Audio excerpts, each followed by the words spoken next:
তথ্য ও সম্প্রচার উপদেষ্টা নাহিদ ইসলাম বলেছেন, সব পক্ষের সঙ্গে আলোচনা করে পরামর্শের ভিত্তিতে গণমাধ্যম সংস্কার কমিশন ঘোষণা করা হবে।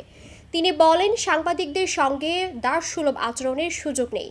ওয়েস বোর্ড সহ সাংবাদিকদের বেতন নিশ্চিত করতে হবে।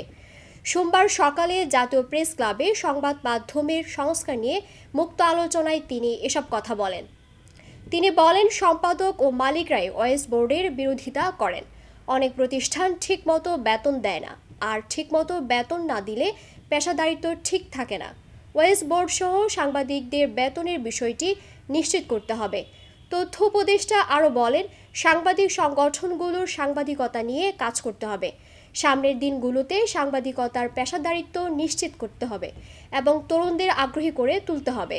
নাহিদ ইসলাম বলেন, জুলাই বিপ্লব সাংবাদিকদের জন্য একটা বড় কেস স্টাডি। এই অভ্যুত্থানে গণমাধ্যমের কেমন ভূমিকা ছিল তা নিবিড়ভাবে আলোচনা করতে হবে।